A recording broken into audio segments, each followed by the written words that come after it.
سوچا جب کرسچن اپنے نبی کی پیدائش پر جشن منائیں تو ہم کیوں نہیں منائیں؟ ہم بھی منائیں گے. چلو مناؤ, بادشاہ تھا, مناؤ خوب. کیا منانا؟ میلاد منانا. کس کی؟ سب کی مناؤ.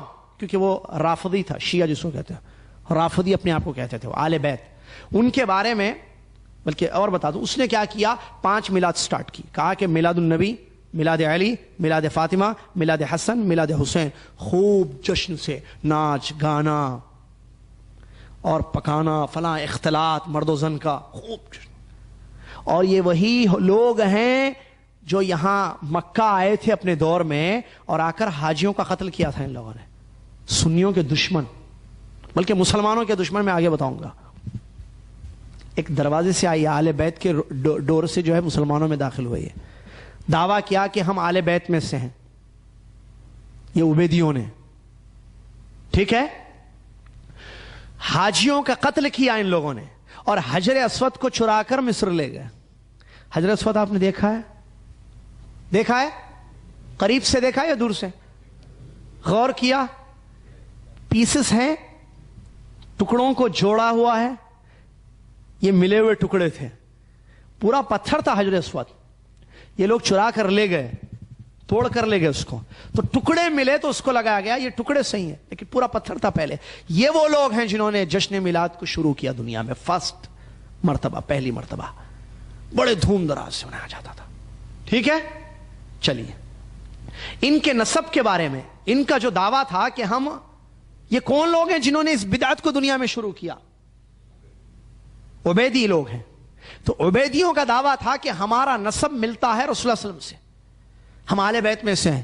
تو لوگ بڑی, ارے آپ آل بیت میں سے ہیں. جیسے آپ کسی کو بھی بولے بھائی کہ میں سید ہوں بھائی, ہمارے پاس بولتے ہیں سید, تو ٹھیک ہے سید لگاتے ہیں لوگ اپنے. ہو سکتا ہے ہندوستان پاکستان میں نبی صلی اللہ علیہ وسلم کے خاندان کے کوئی لوگ بسے ہوئے ہوں, ناممکن ہے, یہ نہیں, امکان ہے. لیکن اپنے آپ کو رسول اللہ علیہ وسلم کے بعض لوگوں نے لگا بھی دیا ہے نام سے پہلے.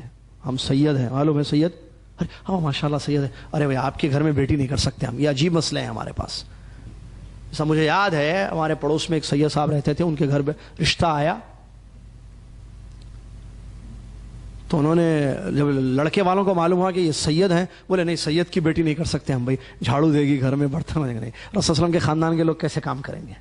ایسا کانسیپٹ ہے, ایک ذہن ہے, سید کے گھر سے بچی نہیں لانا, ایک ذہن لوگوں کا غلط ہے یہ بات.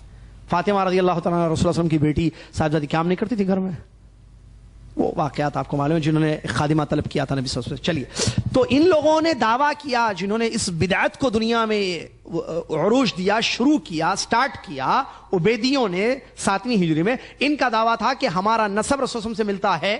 تحقیق کرنے والے علماء جیسے شیخ الاسلام ابن تیمیہ رحمۃ اللہ علیہ اور اس کے علاوہ دیگر محققین علماء نے جب تحقیق کی ان کے نسب کی تو پتا چلا کہ یہ مجوس یا یہود کی اولاد میں سے ملتے ہیں. اللہ اکبر. کون؟ عبیدی, بنو عبید القداح جن کا اصل نام تھا. اچھا دیکھیے یہاں لکھا ہے, میں نے اس کو نوٹ کیا. انہوں نے اپنا نسب جا کر ملایا کس سے؟ علی رضی اللہ تعالیٰ کے خاندان سے. یہ حقیقی باطنی فرقہ تھا, یہ ایک عبیدی فرقہ جنہوں نے اسلام کو ختم کرنا تھا. ایک پلاننگ سے آئے, کیونکہ ایک بات آپ کو معلوم ہونا چاہیے, اسلام کو برباد کرنے کے لیے دشمن کے سامنے سب سے اچھا دروازہ ہے نبی صلی اللہ علیہ وسلم کی محبت کے نام سے داخل ہو جاؤ. مسلمان کوئی بھی چیز ایکسیپٹ کرنے کے لیے تیار ہو جائیں گے. اگر یہ میں کہوں کہ کل رات میں محبت میں کل رات نبی صلی اللہ علیہ وسلم میرے خواب میں آئے اور انہوں نے کہا تھا ایسے سے ایسے ایسے کرو, تو آپ سب میری بات مانیں گے فوراً. اچھا خواب میں کوئی بھی آدمی بول دے گا آپ تو مجھے پہچانتے ہیں, جانتے ہیں میں کہاں سے پڑھا ہوں, کیا پڑھا ہوں, جانتے ہیں. یہ اور بات, ایک انجانا آدمی بھی بول دے مان لیں گے فوراً بات. یا کسی چینل پر بیٹھ کر میں بولوں کسی کو, لوگ نہیں جانتے ہیں کہ میں نے کہاں سے تعلیم حاصل کی ہے, میری قابلیت کیا, یا علم کیا ہے میرا, میں نے کیا پڑھا ہے, دین یا نہیں پڑھا ہے, بغیر میری کچھ تحقیق کے, بغیر میرے بارے میں کچھ جانے ہوئے محبت کے نام پر کوئی بھی بات بتا دوں لینے کے لیے تیار ہیں لوگ. ایسے نہیں ہوتا ہے میرے بھائی, یہ محبت نہیں ہوتی ہے. سچی محبت یہ ہے کہ انسان اصل صحیح بات کی تحقیق کرے اور اس بات کو ایکسیپٹ کرے. تو دشمنان اسلام اس بات کو اچھی طریقے سے جانتے ہیں, اسی لیے ان کو بھیجا گیا. بنو عبید القداح یہودیوں کی نسل میں سے ہیں, مجوسیوں کی نسل میں سے ہے, داخل ہوئے اور انہوں نے ہی اس بدعت کو شروع کیا جو باطنی فرقہ ان کا تھا. اور انہوں نے جو ہے اس کو دنیا میں اب جب سے وہ چیز شروع ہوئی تو آج تک ہے. آپ جب دیکھتے ہیں اس سے پہلے کسی نے نہیں کیا. تحقیق کر لیں آپ. افسوس یہ کہ ہم تحقیق نہیں کرتے. عوام مناتی ہے جشن عید میلاد النبی. ان کو تقریروں کے ذریعے، چینلوں کے ذریعے، وعظ اور نصیحت کے ذریعے، کتابوں کے ذریعے، کیسٹس کے ذریعے یہ بتایا جاتا ہے پیارے نبی صلی اللہ علیہ وسلم کی محبت. اس میں کوئی شک نہیں ہے، ہمارے نبی صلی اللہ علیہ وسلم کی محبت ہر انسان سے زیادہ ہم کو کرنی چاہیے. لیکن سوال یہ پیدا ہوتا ہے کہ محبت کا مطلب کیا ہے؟ محبت کا مطلب اتباع ہے یا ابتداء ہے؟ نبی صلی اللہ علیہ وسلم کے طریقے پر عمل کرنا یہ محبت ہے، یا نبی صلی اللہ علیہ وسلم کے طریقے سے ہٹ کر عمل کرنا یہ محبت ہے؟ پیارے نبی صلی اللہ علیہ وسلم کی مشہور حدیث، نبی علیہ الصلوۃ والسلام نے فرمایا من حدث فی امرنا ھذا ما لیس منہ فہو رد. متفق علیہ، بخاری مسلم کی حدیث. نبی علیہ الصلوۃ والسلام نے فرمایا جس نے ہمارے اس دین میں کوئی ایسا کام کیا جو ہم نے حکم نہیں دیا یا اس دین میں سے نہیں ہے، ما لیس منہ، اس دین میں سے نہیں ہے، فہو رد، اللہ تعالیٰ اس کو قبول نہیں کرے گا. من عمل عملا لیس علیہ امرنا فہو رد، جس نے کوئی بھی عمل کیا دین میں جس کا حکم ہم نے نہیں دیا، تو نبی علیہ السلام نے فرمایا اللہ اس کو قبول نہیں کرے گا. تو پھر کہاں سے یہ چیز ہم لے کر آئے؟ الیوم اکملت لکم دینکم، دین مکمل ہے. صحابہ کی زندگیاں ختم ہو گئی، تابعین تبع تابعین آ گئے، لیکن میلاد النبی نہیں تھی. تو ہم کیسے اس کو مناتے ہیں؟ اور محبت کے نام پر مناتے ہیں. محبت کے نام پر ہمیں پیر کا روزہ یاد نہیں آتا ہے، نبی صلی اللہ علیہ وسلم کا طریقہ جمعرات کا روزہ ہمیں یاد نہیں آتا ہے. حالانکہ وہ نوافل ہیں، فرض نہیں ہے، لیکن نہ فرائض ہمیں یاد ہے نہ نوافل ہمیں یاد ہے تو ایک بدعت ہمیں یاد ہے جس کو ہم سنت کا نام دیتے ہیں. اور ہم سمجھتے ہیں کہ یہ حق ہے امتی پر کہ اپنے نبی صلی اللہ علیہ وسلم کی پیدائش پر جشن منائے. اور لوگوں کو جو گمراہ کیا جاتا ہے، جو پوائنٹ ہے گمراہ کرنے کا، وہ میں بتاؤں محبت کا نام لے کر تقریریں واز. کیا آپ کو ہم کو محبت نہیں ہے؟ جس تقریر کروں جوشیلی میں، محبت جذباتی تقریر، کہوں کہ میرے بھائی آپ تھوڑی دیر کے لیے سوچئے، آپ کے گھر کوئی بیٹا پیدا ہو، آپ کے گھر کوئی بیٹی ہو، خوشی نہیں ہوگی. خوشی میں کیا کریں گے؟ کوئی لڈو بانٹے گا، کوئی مٹھائیاں تقسیم کرے گا، کوئی کچھ کرے گا، کوئی کچھ کرے گا. میرے بھائی ہماری اولاد کی پیدائش پر ہم اتنی خوشیاں منائیں. محمد صلی اللہ علیہ وسلم جو دنیا کے نبی رحمت للعالمین بن کر تشریف لائے، ان کی پیدائش پر کیا ہمیں جشن نہیں منانا چاہیے؟ ذرا سوچو میرے بھائی. ابو لہب، کون ابو لہب؟ چاچا نبی صلی اللہ علیہ وسلم کا اپنے بھتیجے کی پیدائش پر اپنی لونڈی کو آزاد کرتا ہے، تو کیا ہم مسلمان اپنے نبی صلی اللہ علیہ وسلم کی پیدائش پر جشن نہیں منا سکتے؟ تبت یدا ابی لہب وتب ما اغنی عنہ مالہ وما کسب. یہ قرآن ہے، اللہ تعالیٰ نے قرآن میں فرمایا ابو لہب ہمارے لیے دلیل نہیں ہے. ابو لہب نے لونڈی آزاد کر دی، اس کا عمل ہمارے لیے دلیل ہے؟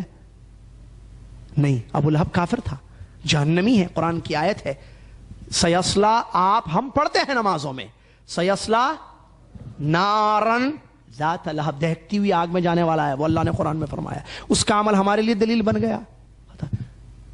قرآن اور حدیث صحابہ کا فہم یا منہج ہمارے دلیل ہے. قرآن میں ہے میلاد کے بارے میں کچھ نہیں ہے، حدیثوں میں ہے نہیں ہے. صحابہ نے منایا نہیں منایا. اور پہلا پوائنٹ ذہن میں رکھیں، خوشی اور غم ملے ہوئے ہیں، وہ بھی ذہن میں رکھیں. کس بیس پر منایا جا رہا ہے؟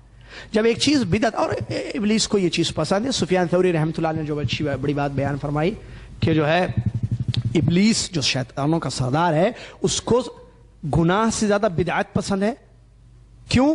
اس لیے کہ بدعت کرنے والا کم توبہ کرتا ہے، گناہ کرنے والے توبہ کر لیتے ہیں. گناہ کرنے والے کو معلوم ہے کہ میں گناہ کر رہا ہوں، بدعت کرنے والے کو نہیں معلوم کہ میں گناہ کر رہا ہوں. اس لیے ابلیس چاہتا ہے کہ خوب بدعتیں پھیلائے. اس نے پھیلایا ہے. اب اس میں کیا کیا چیزیں ہوتی ہیں آپ کو معلوم ہے. نبی صلی اللہ علیہ وسلم کی ذات میں غلو کیا جاتا ہے. یہ عقیدہ رکھا جاتا ہے کہ نبی صلی اللہ علیہ وسلم آتے ہیں حاضر ہوتے ہیں. یہ کہاں ہے یہ نہیں ہے. نبی صلی اللہ علیہ وسلم آتے ہیں حاضر ہوتے ہیں، یہ عقیدہ. یا دوسری جو ہے نبی صلی اللہ علیہ وسلم خوش ہوتے ہیں اس سے، یہ عقیدہ. محفلیں منعقد کی جاتی ہیں، ٹھیک ہے. مرد و زن کا اختلاط حرام ہے نا اسلام میں، وہ چیزیں ہوتی ہیں. گانا بجانا جائز ہے اسلام میں؟ حرام ہے. دوسری جگہ کی بات، ارے گھروں میں بجاتے ہیں، ارے گھروں میں بھی بجائے تب بھی حرام، یہاں بھی بجاؤ تب بھی حرام. بھائی بات کو بات سے مت ملاؤ.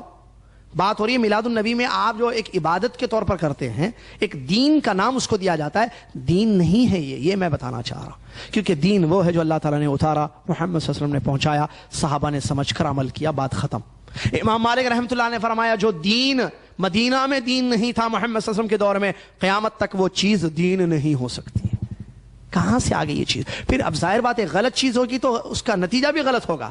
نتیجہ آج کیا دیکھتے ہیں؟ مرد و زن کا اختلاط ہے، اور خاص طور سے ایسے ممالک جیسے جہاں ہندو اور دوسرے بھی رہتے ہیں، لڑائیاں فلاں. نوجوانوں کو ایک موقع ملتا ہے، ہم نے آنکھوں سے جاتے ہوئے، ہم نہیں مانتے اس دن جاتے ہوئے راستے بند ہیں، لوگوں کی تکلیف ہے، اور لڑکوں کو جو ہے وہ آوارہ گردی کرنے کا ایک اچھا موقع مل گیا ہے. اس میں خوب آوارہ گردی ہوتی ہے، پلاننگ ہوتی ہے، ملنا بہت سارے، حتیٰ کہ وہ لوگ وہ علماء، اللہ ہدایت دے علماء کو بھی جو لوگوں میں یہ بدعت پھیلائے ہوئے ہیں، وہ علماء جو کہتے ہیں نہیں منانا چاہیے، انہوں نے جب اس کی گند دیکھی، اس کی خرابیاں، اس کے مفاسد دیکھے، کہا کہ بھائی منانا ہے لیکن مسجد میں مناؤ، باہر مت مناؤ.